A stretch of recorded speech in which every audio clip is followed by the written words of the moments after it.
Pare agora e ouça a mensagem que alimenta a alma e produz vida. Com o presidente da Assembleia de Deus, pastor Ailton José Alves. Livro dos Salmos, Salmo de número 128. Encontrou, diga amém. Queremos saudar os milhares de ouvintes da Rádio Boas Novas, tanto com os seus rádios estão ouvindo-nos, como também através da internet. E que o Senhor possa nesta noite continuar abençoando as vossas vidas, onde quer que estejam. O Salmo de número 128 diz: bem-aventurado aquele que teme ao Senhor e anda nos seus caminhos, pois comerás do trabalho das tuas mãos, feliz serás e te irá bem.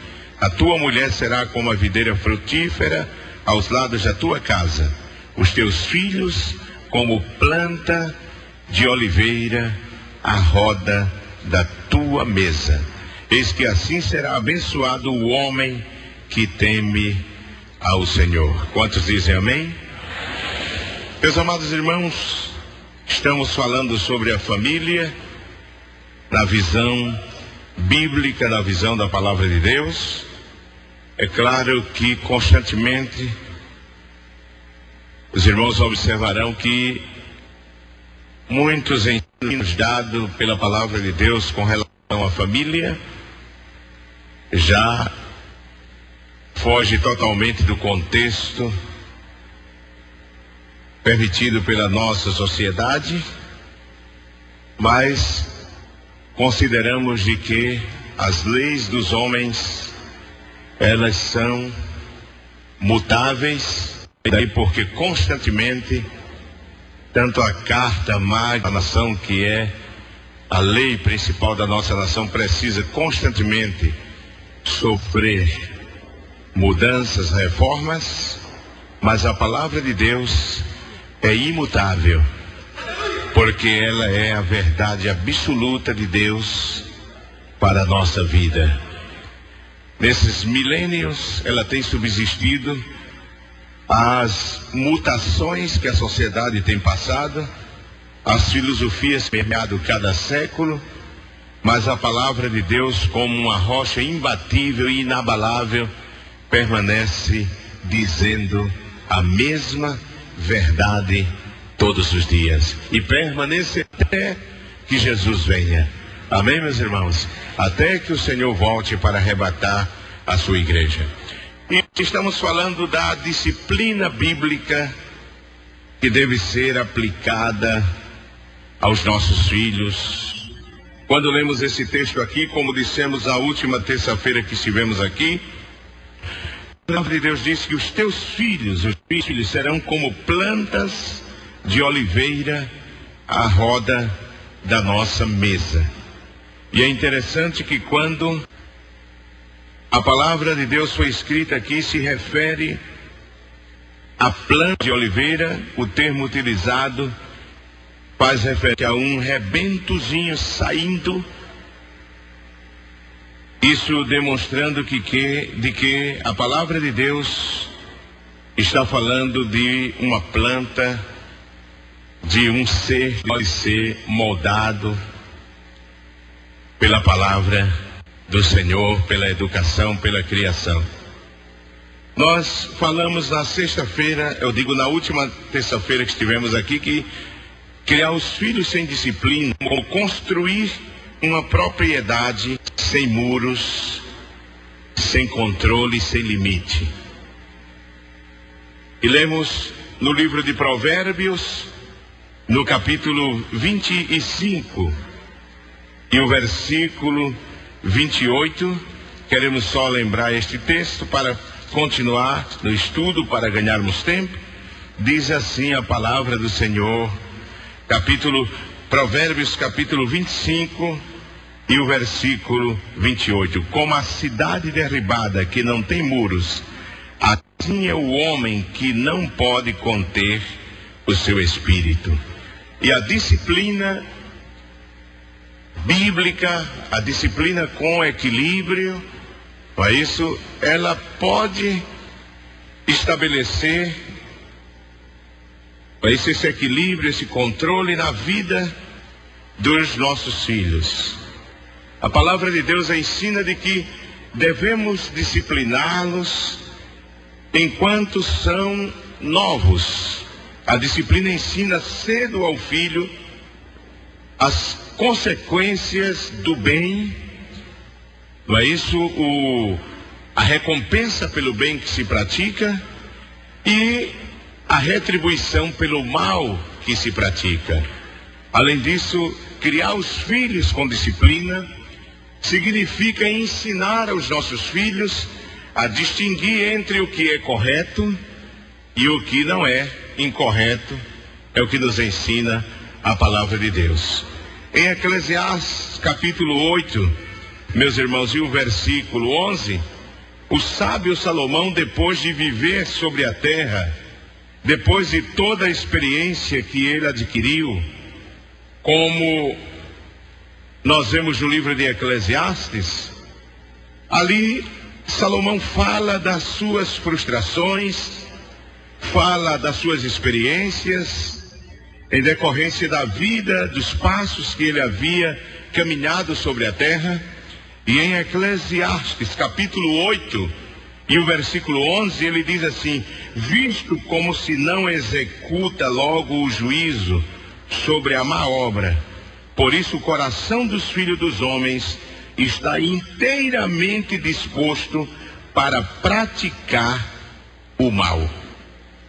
Entenda bem o que o sábio Salomão quer dizer. Visto como se não executa logo, executa cedo o juízo, a disciplina sobre a má obra que o filho pratica, Salomão está dizendo, por isso o coração dos filhos dos homens está inteiramente disposto a praticar o mal.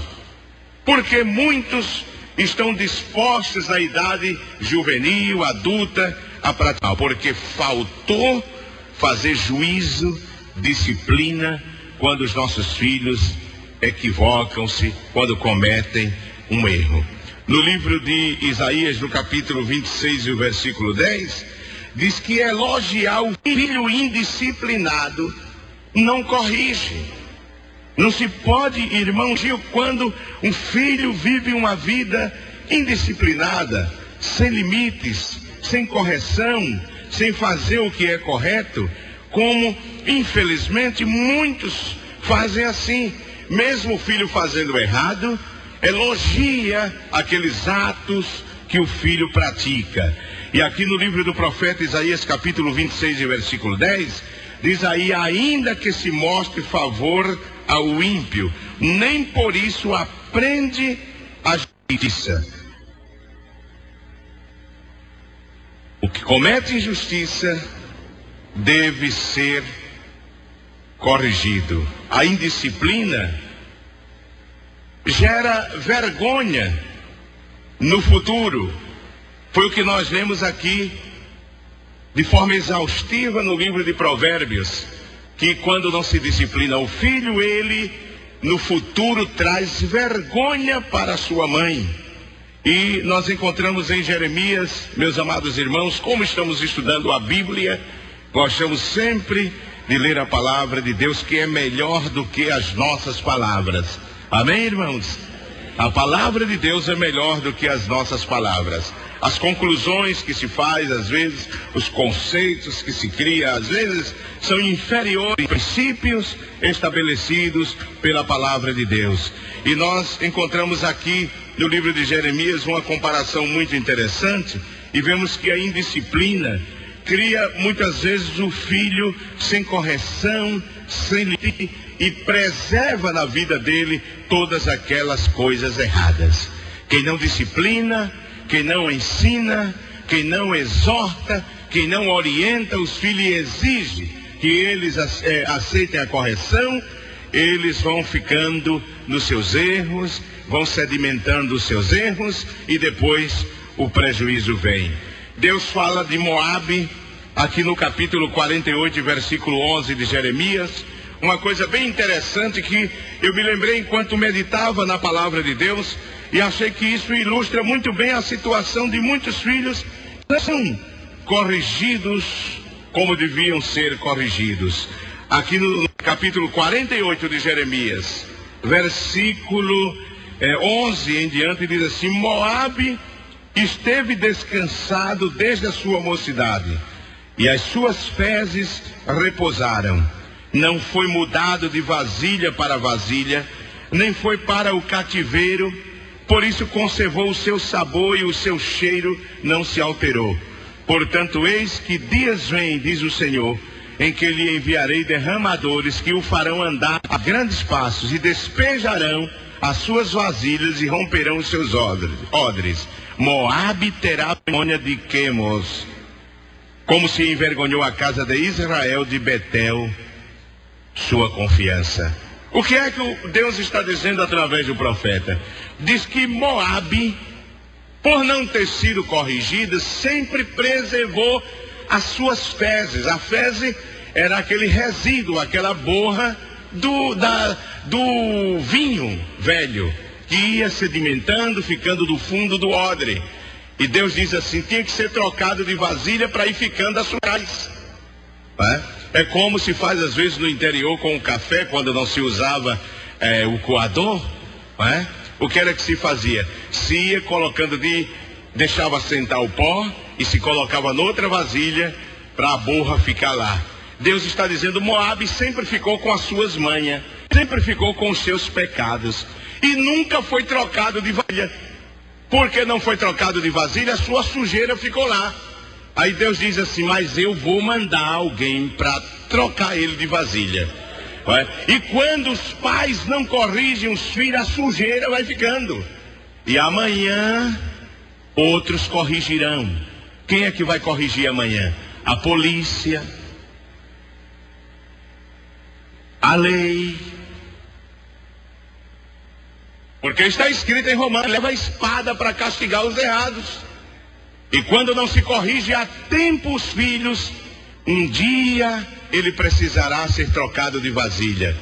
E aí quando vem o desgosto, vem o choro, mas é muito tarde, porque faltou a correção do pai no tempo certo, na hora certa. Quem diz amém, irmãos? Se castigar o filho dentro da moderação bíblica, sempre colheremos bons frutos. Sempre colheremos. Quando eu falo de disciplinar os filhos, não estou falando só de bater no filho, não. Não, Senhor. Não devemos ir aos extremos. Não devemos estar de acordo com essa lei diabólica que estão aprovando aí, que uma deputada lá do sul do país, de um determinado partido, a lei anti-palmas, é que os pais brasileiros, imagine, irmão, acham poucos bandidos que já tem nesse país. Uma cidade como Recife, que está sendo líder na violência.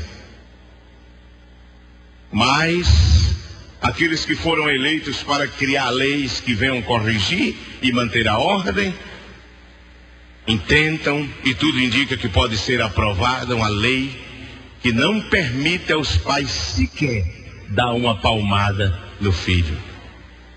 O que teremos no futuro? O que será dessa nação no futuro, meus irmãos?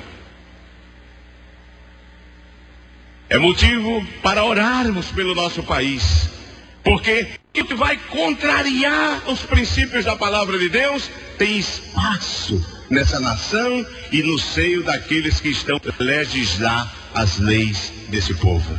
Mas o que é que diz aqui?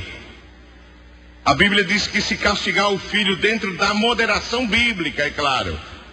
A Bíblia diz lá em Efésios 6 que deve-se criar os filhos na disciplina e na admoestação do Senhor. É isso, o pai tem que ensinar a palavra, tem que exortar os filhos com a palavra, com os princípios éticos, os bons princípios da nossa sociedade, se é que ela ainda tem, não é? E deve, meus amados irmãos, ensinar com a palavra. E na hora que precisar, usar a disciplina se for necessária. É claro que não é pelo primeiro erro que os pais já vão bater no filho. É pecado, é errado. Chame a atenção. ensine o caminho, ensine o menino pelo caminho que deve andar, é o que a palavra ensina. Fez a segunda, exorta de mais dura, e na terceira, aí sim a disciplina moderada, como ensina a palavra do Senhor. Provérbios capítulo 29, Provérbios capítulo 29, versículo 17, capítulo 29, versículo 17 diz: castiga o teu filho e te farás descansar e dará delícia à tua alma. Amém, irmãos? Dará delícia. O versículo que está dentro do contexto diz: não havendo profecia, o que é que acontece? O povo se corrompe. E profecia aqui, na profecia dada pelas pessoas que têm o dom de profecia. Profecia aqui é o ensino, é a palavra. Havendo ensino, Salomão quer dizer, o que? Não havendo ensino, ele está dizendo, o povo vai se corromper, o seu filho vai se corromper. Porque diz aqui, não havendo profecia, o povo se corrompe. Se corrompe. Observe, irmão, que é interessante que o termo é usado para essa palavra corrompe aqui, é se soltar. É aquilo que se solta de uma outra coisa. Fica sem governo, sem limite. Mas diz, mas o que guarda a lei, esse é felicíssimo, é muito feliz, é bem-aventurado. Quem diz amém, irmãos? Em Provérbios 13, 24, diz, disciplina com moderação o teu filho. Agora, não para matar. Ninguém está autorizado a fazer isso. Não é? Às vezes não se mata, não tira a vida do filho, mas se mata a esperança, se mata o amor dele pelo pai, se mata a possibilidade de melhorar, revolta o filho, e é preciso que se tenha o devido cuidado. É interessante ler Provérbios 13, 24. 13 e 24. Diz assim, meus amados: o que retém a sua vara aborrece o seu filho, mas o que o ama a seu tempo faz o quê? Não é por qualquer coisa, não é, mas ao seu tempo castiga-o, para que ele tome, não é isso? Ele tome o caminho, a orientação que deve seguir. Veja o capítulo 19 de Provérbios, versículo 18, meus irmãos. Nós lemos ainda assim: diz, castiga teu filho enquanto há esperança. Enquanto há esperança, castiga. Castigar, disciplinar. Quando já não tem esperança, aí fica mais difícil. Mas enquanto há esperança, e quando é que há esperança? Enquanto se pode, não é isso, endereçar o que está torcido. E quando é que se pode endereçar uma planta para não crescer torcida? Enquanto ela está tenra, enquanto ela está nova. Amém, irmãos? Se coloca uma vara, se ata aquela planta à vara, não é verdade? Para que ela cresça reta. E é assim que nós, pais, temos que fazer. Esse é o princípio estabelecido. A disciplina evita que os filhos sejam nécios, insensatos quando crescerem. No capítulo 22 de Provérbios e o versículo 15 diz a disciplina, 22 e 15 de Provérbios, a disciplina dá inteligência e bom senso ao filho, torna ele sábio. O nécio é o que se caracteriza pela sua imprudência, falta de razão. É o filho que cresce de forma irracional, terco, teimoso no que faz, porfiado em suas atitudes, presunçoso, não aceita orientação, disciplina, ensino, lei. Ele viola tudo. Em Provérbios aprendemos que o nécio é a pessoa que acha que tem que ser autônoma, independente, malicioso, rejeita a correção, é obstinado. Realmente o nécio se ressente e resiste à correção, porque afronta a sua opinião sobre si mesmo. Como resultado, o nécio não entende o valor da correção, mas ele luta contra ela. Não existe princípio para ele, não existe paradigma para ele. Ele vive à vontade, ninguém manda nele, ele não tem limites. É aquele tipo de pessoas que dizem assim: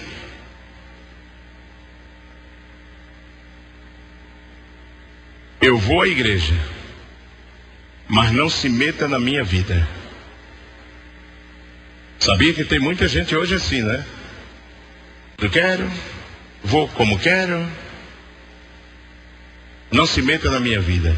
Muitas vezes ocorre isso porque lá de trás foi criado sem disciplina, de forma que isso reflete em todas as atitudes dele quando ele cresce. Não existe limite. Provérbios 10:21 diz que o nécio morre por falta de sabedoria, por falta de entendimento. Provérbios 10:20. Provérbios 12:15 diz que o caminho do filho nécio é seus olhos. Ele não acha que está errado.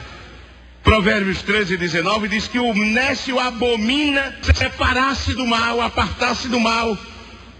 Provérbios 15:5 diz: o nécio despreza a correção do pai. E ainda Provérbios 17:25 diz: o filho nécio é triste para o pai, e é tristeza para o pai e amargura para sua mãe. Quando se cria, meus irmãos, os filhos sem limite, sem disciplina, ele se torna tristeza para o seu pai e amargura para sua mãe. Quem diz é a palavra de Deus. Não é um conceito do pastor Ailton, mas é um princípio da palavra, princípio absoluto. Como vemos, o ser nécio representa um pecado grave. Todos nascemos com esse pecado da infância. Ninguém, irmãos, porque todos nós precisamos ser disciplinados quando somos criança. Não me diga que o seu filho é tão perfeito, ou que você foi tão perfeito, que nunca precisou ser exortado, nunca precisou ter limites, nunca precisou talvez levar umas sadas do pai e da mãe, porque isso é antibíblico. Até porque a natureza, a palavra de Deus mostra que nós, quando nascemos, não nascemos santos, não nascemos perfeitos. Nós nascemos com o pecado desde o ventre da nossa mãe. Veja aí, Salmo 51 e o versículo 5. Daí porque é preciso que o filho seja disciplinado, tenha limites, tenha princípios. É preciso que o pai ensine, porque ele não nasce aprendendo tudo, ou sabendo tudo, quero dizer. No Salmo 51 e versículo 5, diz: eis que em iniquidade fui o quê? Formado. E em pecado, o que foi que aconteceu? Me concebeu a minha mãe.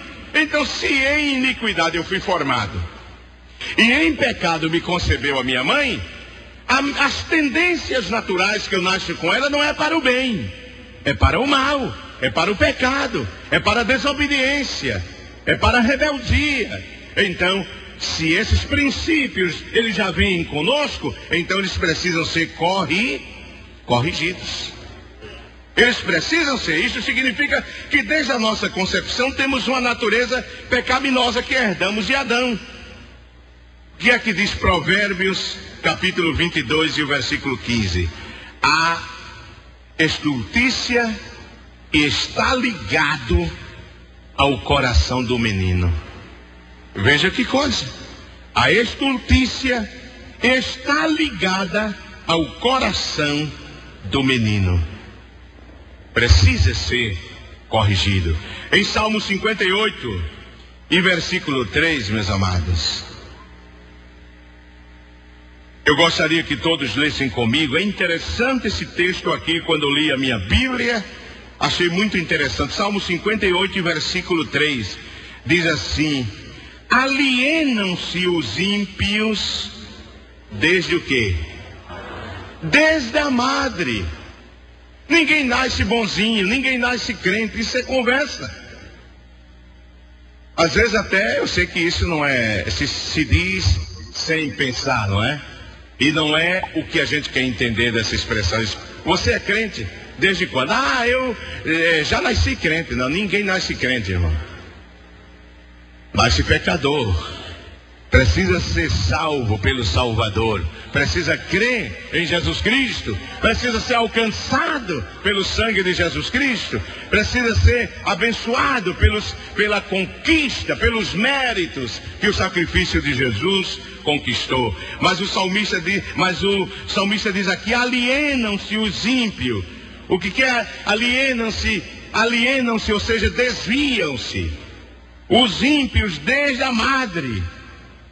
Andam errados desde que nasceram, preferindo o quê? Preferindo o quê? A verdade? Não. Preferindo a mentira. É a tendência natural do ser humano quando ele nasce. Porque, meus amados irmãos, Adão e Eva foram feitos o quê? A imagem e a semelhança de quem? A imagem e a semelhança de quem? Mas os descendentes dele, veja aí, Gênesis 5:3, o que é que diz? Muito bem. Gênesis 5:3, o que é que diz? Veja que não diz mais que foram a imagem e semelhança de Deus. Depois de Adão viver no pecado, diz assim: e Adão viveu 130 anos e gerou um filho. Como esse filho? A sua semelhança, conforme o quê? A sua imagem. E como era Adão? Santo ou pecador aí? Inocente ou já tinha pecado? Já tinha pecado. Então veja que uma árvore enferma não vai gerar um fruto bom. Adão foi gerado conforme a imagem e semelhança de Deus. Mas depois do pecado, ele permitiu que Satanás danificasse a natureza e semelhança de Deus nele. Agora o que é que acontece aqui? Diz que o seu filho nasceu à sua imagem. E a sua o que, irmãos? Semelhança.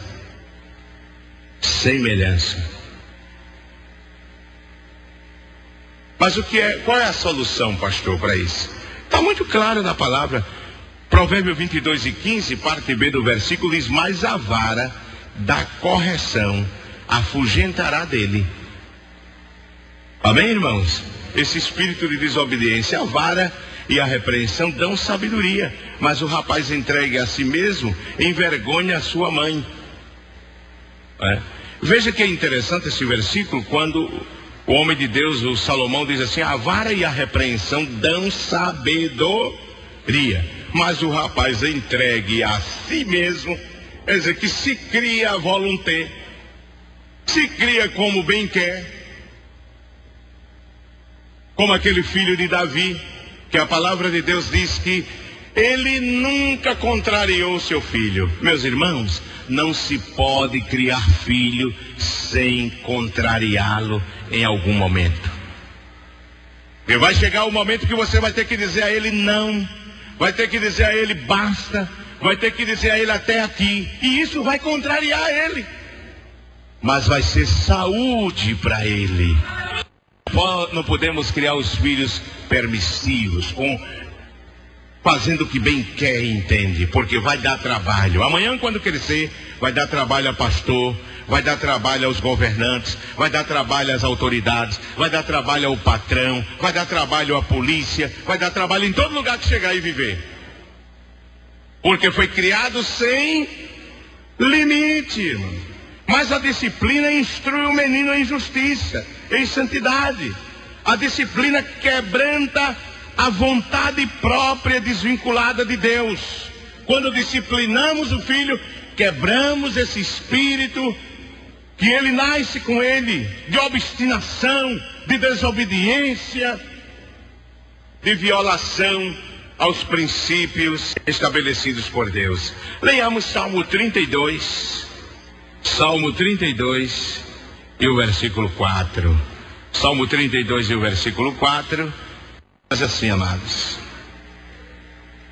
diz assim: porque dia e de noite a tua mão pesava sobre mim, o meu humor se tornou em sequidão de estio. A mão de Deus tem que corrigir a vida do ser humano. A imaginação do homem é má, não é? Observe, irmão, que eu quando falei aqui que o filho de Adão não foi feito a imagem e semelhança de Deus, senão a imagem e semelhança de quem? A imagem e semelhança de quem? De Adão, não é? Então, desde a meninice, a imaginação do homem é má. Veja logo em seguida Gênesis capítulo 8 e versículo 21. Gênesis capítulo 8 e versículo 21. Veja que o ser humano precisa de correção a partir do momento que nasce, porque ele não nasce para o bem, senão com tendência para o mal. 8 e 21 me parece aqui do Gênesis. O Senhor gerou o suave cheiro e disse o Senhor em seu coração: não mais amaldiçoar a terra por causa do homem. Por quê? Porque, irmãos, a imaginação do coração do homem é má desde a sua infância, desde a sua meninice. Desde a sua meninice. Um pai caído gera um filho caído. O homem no pecado gera um filho no pecado. A natureza, não é isso? Tendente a essa vida de pecado e desobediência. Jó capítulo 14. Vamos ver Jó capítulo 14 e o versículo 4. Jó 14 e 4. Nós lemos o seguinte: quem do imundo tirará o quê? Puro. Quem do imundo tirará puro? Se Adão estava na desobediência, nós geramos também. Não é isso? É por isso que Jesus, para nascer sem pecado, não foi gerado por José, mas foi gerado por quem? Foi gerado por quem? Se tivesse sido gerado por José, ele era perfeito? Não. Nascia com a natureza de pecador. E tinha que ser salvo de alguma maneira. Mas ele foi gerado por obra e graça do Espírito Santo. Daí porque o pecado não estava nele. Quem diz amém, irmãos? O pecado não foi encontrado ali. Diz aqui Jó ainda 15:14, diz: que é o homem que seja puro, e o que nasce da mulher para que fique justo? Só através do sacrifício de Jesus. Amém, irmãos? Só através do sacrifício de Jesus. Então, irmãos, se o ser humano nasce assim, aquele filho que nasce do seu ventre, nasce, como disse o salmista, não é porque eu sou salvo que o meu filho vai nascer salvo. Não, porque Deus não tem neto. Me ouviu bem, irmãos? Ah, mas eu sou crente e meu filho é santo. Olha, momentinho, ele precisa ser santo. Ele precisa ser salvo por Jesus. Ele precisa crer no Senhor Jesus Cristo, no sacrifício. Não estou aqui ensinando de que deve vir para frente, fazer um convite, não. Ele pode fazer a sua decisão, preferindo seguir a Jesus. Já é uma decisão.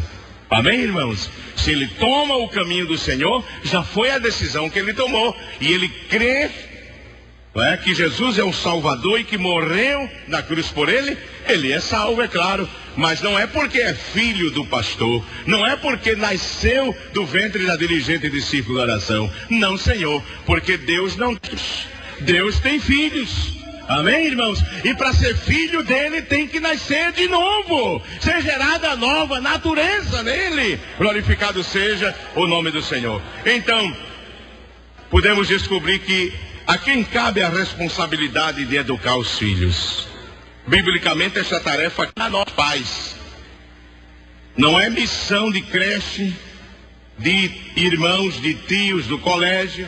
Não é missão de instituição religiosa, de acampamento de férias, de assistente social, ainda que preste um grande trabalho. Não é tarefa do psicólogo do meu filho, nem tampouco do Estado. Devemos lembrar que Deus deu os filhos aos pais. Os filhos nascem de um pai e uma mãe, sem os quais não poderiam estar neste mundo. Nascem com os pais como membros de uma família, não caem de uma figueira.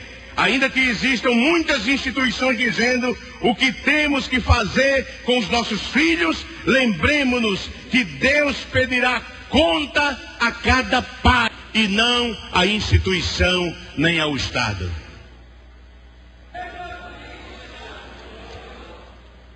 Deus não estabeleceu o Estado para estabelecer regras e princípios como eu devo criar os meus filhos. Deus estabeleceu esses princípios na sua palavra. E é isso que os homens não entendem. E é por isso que a sociedade está assim. Não podemos transferir esta responsabilidade para ninguém, meus irmãos. Não podemos transferir para a irmã que trabalha em casa. Não podemos, ainda que tenha irmãs que ajudem em casa. Mas a responsabilidade de disciplinar, de ensinar, de orientar o seu filho é sua, pai e mãe. Quem diz amém, irmãos? As instituições não têm filhos, mas os pais. Na sua palavra, Deus manda que os filhos obedeçam e honrem aos seus pais. Quem diz amém?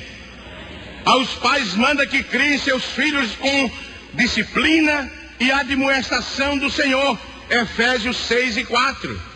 Em Provérbios 6:4 lemos que o filho deve ouvir a instrução do pai e a doutrina da sua mãe. É o que diz em Provérbios capítulo 6 e versículo 4. Então, meus irmãos, nós temos, escutem bem, nós temos como pais que somos uma grande tarefa. Se você trouxe filho ao mundo,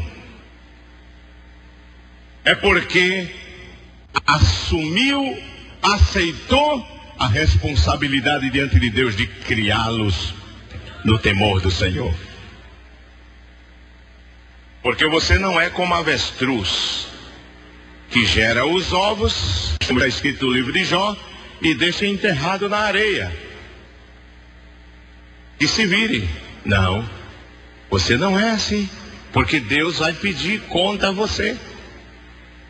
A responsabilidade de criar os nossos filhos de forma correta não é missão do pastor, não é missão do ministério, não é missão da igreja, é responsabilidade sua. Foi você que gerou. Você gerou, você deve ter a responsabilidade, deve assumir a responsabilidade, porque Deus vai cobrar de você. É o Estado que vai criar o seu filho. Não são as autoridades que vão ter que dar um jeito com seus filhos. É você. Esse é o princípio da palavra de Deus. E nós encontramos, meus amados irmãos, quando a palavra de Deus diz em Provérbios 22:6, ensina o menino. Quem é que vai ensinar? O povo da rua? Agora, se você cria seus filhos na rua, alguém vai ensinar. Se você cria os seus filhos de casa em casa, alguém vai ensinar. Se você cria os seus filhos dormindo na casa dos outros, alguém vai ensinar. Mas talvez não ensine o correto. Porque rua não ensina filho corretamente. Quem ensina são os pais aplicando os princípios da palavra. Quem diz amém, irmãos? E você tem que correr, viu? Você pai, você mãe tem que correr, você não pode perder tempo. Porque se você demorar, Satanás vai assaltar a vida do seu filho. Faça como as mulheres da Bíblia, a mãe de Moisés. A mãe de Moisés que nasceu em um tempo, Moisés nasceu em um tempo hostil à fé, no Deus único e verdadeiro. Porque o que é que diz a palavra de Deus? Diz que naqueles dias o povo de Israel estava sofrendo uma perseguição tremenda no Egito. É um símbolo deste mundo. Faraó, que é um símbolo de Satanás, o rei do Egito. E diz a palavra de Deus que ele decidiu perseguir os filhos dos crentes hebreus, de destruir a família dos hebreus. E será que não é o que Satanás, o faraó espiritual, está fazendo, irmão? Satanás projetou, desenhou um projeto para destruir os nossos filhos e destruir a família. Mas veja o caminho que aquela mulher tomou.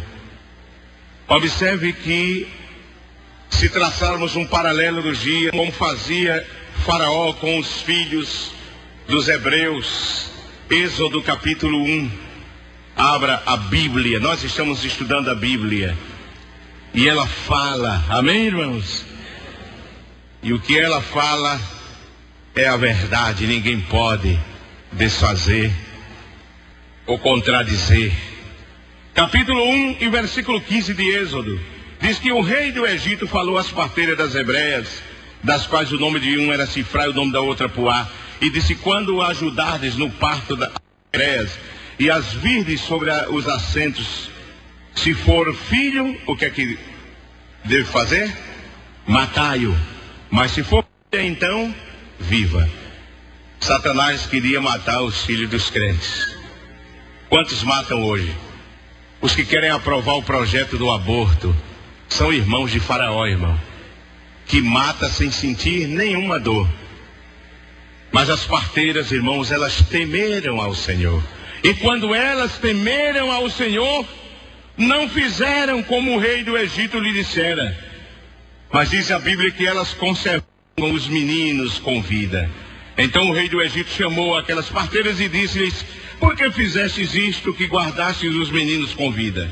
E as parteiras disseram a Faraó: é que as mulheres hebreias não são como as egípcias, porque são vivas e já têm dado à luz os filhos antes que a parteira venha a elas. Portanto, Deus fez bem às parteiras e o povo se aumentou e se fortaleceu muito. Primeira tentativa de Satanás: matar, destruir. A Bíblia diz, Jesus disse que Satanás vem só o quê? Matar e fazer o quê, irmãos? E destruir, roubar e destruir. É isso que o diabo quer fazer, o que o mundo quer com os nossos filhos. Não pense que quer construí-los. Não, Senhor. Não, Senhor. Eles não querem. Faraó quer destruir. Faraó quer matar. Porque esse é o papel. E como não conseguiu, o que foi que ele fez? Vamos lançar um laço.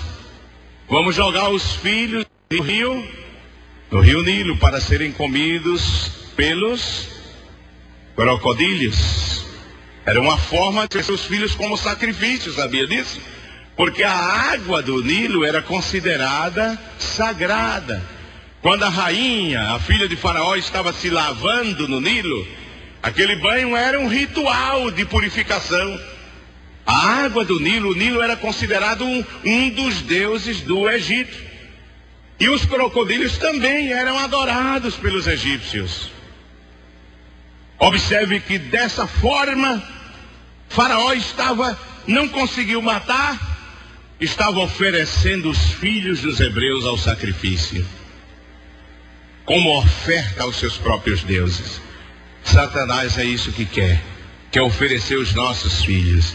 Se entregar os filhos a Faraó, nós estamos perdidos. Mas cuide deles. Quando a mãe de Moisés teve aquele filho, diz a palavra de Deus que o menino era muito belo, era formoso. O que foi que Faraó fez? O que foi que a mãe de Moisés fez? Escondeu o menino. Esconde o teu filho. Esconde o teu filho no sangue de Jesus. Esconde o teu filho na palavra. Amém, irmãos? Esconde-o, protege-o com a palavra. Diz a palavra de Deus que ela escondeu por 3 meses, mas o menino era muito robusto, muito forte, e chorava muito. Aí o que foi que ela fez? Ela preparou uma arca. Não é isso, irmãos? Fez uma arca, diz a palavra de Deus. Vamos ver, Êxodo capítulo 2. Capítulo 2, Versículo 2 diz: e a mulher concebeu e teve um filho, e vendo que ele era formoso, escondeu-o 3 meses. Não podendo, porém, mais escondê-lo, tomou uma arca de juncos e a betumou com betume e pez. Pondo nela o menino, a pôs nos juncos à borda do rio. E a irmã do menino postou-se de longe para saber o que lhe havia de acontecer. E a filha de Faraó desceu a lavar-se no rio, e as suas donzelas passeavam pela borda do rio. E ela viu a arca no meio dos juncos e enviou a sua criada e a tomou. E abrindo-a, viu o menino, e eis que o menino chorava. E moveu-se de compaixão dele e disse: dos meninos dos hebreus é este. Então disse sua irmã, a filha de Faraó: irei eu a chamar uma ama das hebreias que crie este menino para ti? É interessante. Há muitas lições que podem ser tiradas desse texto. Lições maravilhosas, incluindo a simbologia, a analogia que podemos fazer dessa arca, a arca de juncos. Isso é um símbolo da palavra junco, cana, de onde veio a palavra biblion ou bíblia. A cana de juncos aqui é um símbolo do mandamento do Senhor, da palavra do Senhor. E betume, os arqueólogos dizem que esse betume era o petróleo. Dizem que os ingleses desconfiaram da existência ou acharam que havia petróleo nessas cercanias aqui por causa da betume que Moisés usou. Os arqueólogos comprovam de que era o petróleo. O petróleo gera luz, é um símbolo do testemunho que o Pai, os nossos filhos são criados nos princípios estabelecidos pela palavra. E quando nós, pais, vivemos uma vida de cristãos dentro de casa e damos testemunho aos nossos filhos. Amém, irmãos? Somos luz para os nossos filhos. Porque a primeira mensagem pregada por um pai deve ser aos seus filhos. Se damos testemunho dentro de casa, os nossos filhos tomarão o nosso exemplo. Amém, irmãos? Tomarão o nosso exemplo. Veja que a irmã de Moisés, Miriam, ela vai à margem do rio. Quando descobre, pergunta: tu queres que chame uma mulher das hebreias para cuidar do teu filho, desse filho? Sim. E o que foi que ela fez? Ela foi ensinar. Amamentou o menino. Só quando ele deixou de tomar leite materno, não é? Quando ele cresceu, foi que ela entregou a filha de Faraó. Entregou a filha de Faraó. Então disse a filha de Faraó: leva este menino e cria-mo, eu te darei teu salário. E a mulher tomou o menino e criou. E sendo o menino já grande, ela o trouxe à filha de Faraó, a qual o adotou e chamou o nome Moisés e disse: porque das águas o tenho tirado. Mas primeiro criou o menino. Primeiro amamentou o menino. Minha irmã, meu irmão, antes que o seu filho vá lutar pela vida no reino de Faraó, que é o reino da terra, crie, amamente-o com o leite puro da palavra. Ensine, vacine o seu filho. Amém? Cuide dele, para que ele cresça espiritualmente. Aquele menino foi para o palácio de Faraó, ainda que aprendeu a ciência egípcia, porque ele estava sendo preparado para ser um faraó, porque Faraó não era o nome do rei, era uma titulação dada a todo monarca do Egito. Estava sendo preparado para ser um faraó, e os egípcios eram avançados no seu conhecimento. Até o século XVI, dizem alguns estudiosos alguns historiadores, que a Europa ainda usava a cartografia egípcia. Eles eram avançados. Veja, na engenharia, construção das pirâmides de Kelp e Miquerino. Veja os avanços na navegação marítima, na força marítima que os egípcios tinham. na ciência de guerra. E Moisés aprendeu tudo isso. Mas apesar de aprender tudo isso, ele não se esqueceu de que era do povo do Senhor e de que servia ao Senhor. E um dia, veja o que diz em Hebreus. Hebreus, capítulo 11, não é? Versículo 24 em diante. Diz assim: pela fé, Moisés, sendo o quê? Já grande, recusou ser chamado filho da filha de, escolhendo antes ser maltratado com o povo de Deus, do que por um pouco de tempo ter o gozo do pecado. Moisés diz que a vida lá no mundo é boa para cá. Veja que ele diz aqui, gozo do pecado. Ele não deixou o Egito porque era ruim, não. Ele viu que era bom mesmo. Lá ele teria a oportunidade de gozar os prazeres da vida. Só que tinha uma coisa lá dentro do coração de Moisés, que tinha sido plantado pela sua mãe. E não tinha diabo que arrancasse, porque era o sentimento, a conversão de Deus. A sua mãe contou a história do seu povo. Disse de quem ele era filho. Oh, glória a Deus. Meu filho, teu povo é um povo que um dia sairá da escravidão e adentrará o descanso na terra de Canaã. O teu povo, meu filho, é herdeiro das terras de Abraão, de Isaque e de Jacó. Diga ao seu filho, nós temos que transferir as verdades eternas que recebemos para o coração dos nossos filhos, e quando eles crescerem, jamais deixará a Deus, jamais esquecerá o Senhor. Juízes, veja que esse era o hábito, o costume, o bom costume dos antigos pais que serviam a Deus.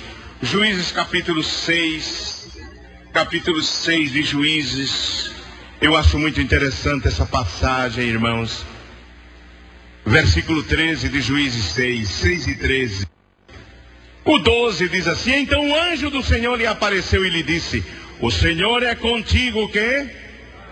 Varão valoroso. Mas Gideão lhe respondeu: ai, Senhor meu, se o Senhor é conosco, por que tudo isto nos sobreveio? E o que é que ele diz depois? E que é feito de todas as suas maravilhas aos nossos pais nos contaram. Conta a história do teu povo ao teu filho. Conta dos milagres. Amém, irmãos? Amém? Em Êxodo 12 e 24, Êxodo 12 e 24, meus irmãos, veja o que diz aí a palavra do Senhor. Diz assim: portanto guardai isto por estatuto para vós e para vossos filhos para sempre. É muito bonito quando o salmista diz, irmãos, o que está escrito no Salmo 78 e o versículo 5. Que coisa maravilhosa. Salmo 78 e versículo 5. Diz assim: que ele estabeleceu um testemunho em Jacó e pôs uma lei em Israel, e ordenou aos nossos pais que a fizessem conhecer. A quem? A quem? A seus filhos, para que a geração vindoura a soubesse, e os filhos que nascessem se levantassem e a contassem a seus filhos, pusessem em Deus a sua esperança, e se não esquecessem das obras de Deus, mas guardassem os seus mandamentos, e não fossem como seus pais, geração rebelde, geração que não regeu o seu coração e cujo espírito não foi fiel para com Deus. Vejam, irmãos, que há aqui uma transferência de conhecimento de geração para geração. Diz assim: pôs a lei em Israel e ordenou aos nossos pais que fizessem conhecer a seus filhos, uma geração, para que a geração vindoura a soubesse. Não é isso? Outra geração. E os filhos que nascessem se levantassem e a contassem aos seus filhos. Outra geração. Pai, filho, neto, bisneto. Passem a história dos milagres. Durabacana, labaxeramecandabas. A história de Deus, do Deus de Israel, de geração em geração. Satanás quer apagar essa história com o materialismo, com o humanismo, com o secularismo. Não deixemos, irmãos, que professores ateus, materialistas, pagãos, apaguem essa história da mente e do coração dos nossos filhos. Contem a história, contem a história, contem a história do livro de Deus. Durabacanda labaixa.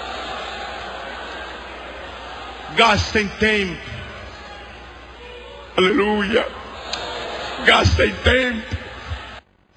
Em nome de Jesus, igreja, gastem tempo. Pais, gastem tempo ao lado da cama dos vossos filhos, contando esta história que ele não vai mais encontrar nas escolas e das unidades do nosso país. Na cidade do nosso país, só a igreja e você, como salvo, é detentor dessa história maravilhosa. Conta aos filhos e diz aos teus filhos que contem aos teus netos, e diga a eles que digam aos seus netos que contem aos seus netos. Deus quer eternizar a sua história e os seus milagres através das nossas gerações.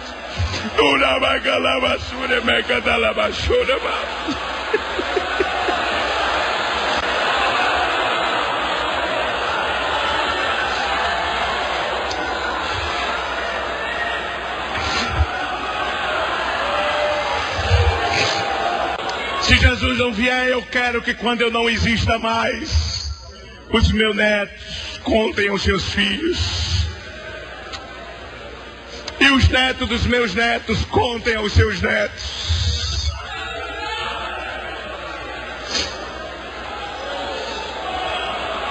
A história deste povo. Moisés levou a história do seu povo. Nada pôde segurar Moisés. Nem as riquezas, nem a sabedoria do Egito, nem a herança que ele tinha. Moisés deu as costas ao trono real.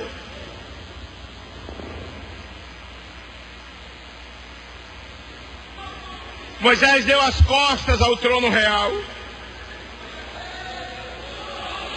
Quem sabe muitos olhavam para Moisés e diziam: este trono um dia será teu. Mas Moisés não olhava o trono. Moisés olha o reino que não passará jamais. Aleluia. Moisés olhava o reino que não passa, meus irmãos. Moisés sabia que aquele reino um dia passaria. Onde está o trono do Egito? Onde está o reino do Egito? Mas quando eu abro minha Bíblia e leio o livro de Apocalipse, eu encontro que um dia uma multidão sem número cantará o cântico de Moisés na eternidade.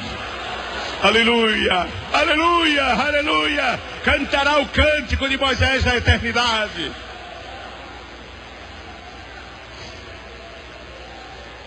E cantará porque uma mãe tomou a decisão diante do seu filho enfrentar a sociedade. Enfrentar o mundo perverso. Aquela mãe simples de Israel tomou a decisão de amamentar o seu filho e de criá-lo no temor do Senhor. Que Deus nos ajude, irmãos. Que Ele coloque desse sentimento que há no meu coração, dessa emoção, desse gozo, dessa responsabilidade profunda no vosso coração, igreja do Senhor. Que o Espírito Santo transfira esse peso que nós sentimos, porque hoje nós estamos vendo muitos pais deixando os filhos ao léu. Quer nem saber o que acontece. Mas que Deus tenha misericórdia. Que Deus tenha misericórdia. Que a misericórdia do nosso Deus alcance-nos. Em nome de Jesus.